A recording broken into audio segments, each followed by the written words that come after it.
Thank you for being here. I want to make sure we get the numbers that my understanding is since the time Barack Obama took office until now, there is a net increase of Federal employees, which excludes the uniform military, census, and postal. The net increase is 157,000 additional Federal workers. Yes? There is an increase, Mr. Chaffetz, and about 75% of those would be comprised in VA hospitals, Homeland Security, Justice Department. But the net increase, net increase of Federal employees is roughly 157,000 additional Federal workers. Yes, sir. And you did announce in October that you plan to hire an additional 125,000. Not all 125 would be a net increase, but roughly 40 to 50,000 would be a net increase in current employment levels in the Federal Government. I think that number, Mr. Chaffetz, has been overtaken by the President's budget that was submitted, which shows that number staying flat for 3 years now. My understanding in the President's budget is that he's actually increased the compensation level in his budget by 2.5%, or roughly $6 billion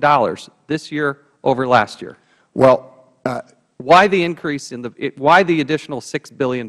If there's a pay freeze, and you're not going to need very many new employees, why a $6 billion increase in that line item? I would need to understand better exactly what line you're referencing in the budget. It went from $236,175,000 to $242 million, or I'm sorry, $billion between 2011 and 2012, based on the executive branch excluding United States Postal Service. There is a natural growth, sir, of promotions. For example, the President's pay freeze does not prevent people from being promoted based on performance. So the reality on a pay freeze is the net did not save the American taxpayers money. In fact, it didn't keep them equal. In fact, that number is actually growing, is it not, because of bonuses and step increases and other things? No. The pay freeze, sir, is a cost of living adjustment that is a definite savings. It saves over $28 billion in 5 years, $60 billion in 10 years. The reality is it will cost the taxpayers more. Taxpayers will pay more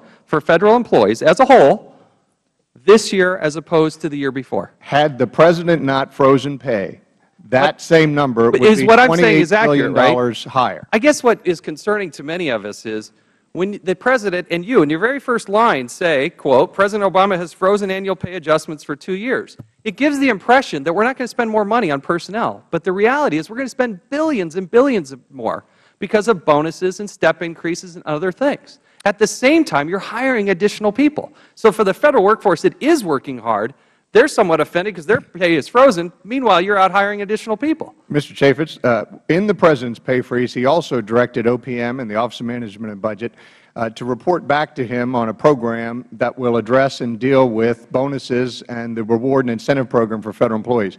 The Office of Management and Budget and I will be doing that in short order, and we'll look forward to discussing that with you more. But I think you will see that those numbers will change. My understanding is in 2009, based on a letter that you gave to this committee on February 16th, said that 779,000 people in the Federal Government actually got awards, which is a combination of bonuses and other things.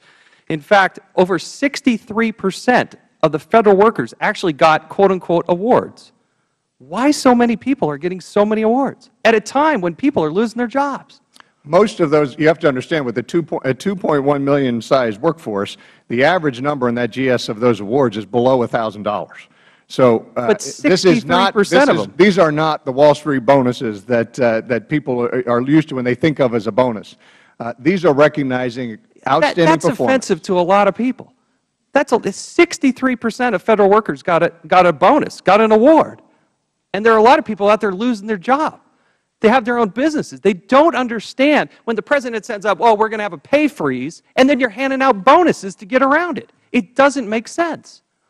How much money are you going to give away in bonuses this next year? It works out to be between 1% and 2% of payroll, sir, that is used in bonuses for the GS schedule. What is the dollar amount of that? I'll have to get you the exact number for the record, sir. My understanding, according to FederalTimes.com, which put out a report on December 6th of 2010, it said that more than 3/4 of the 1.4 million general schedule employees will get at least one pay raise between 2011 and 2012.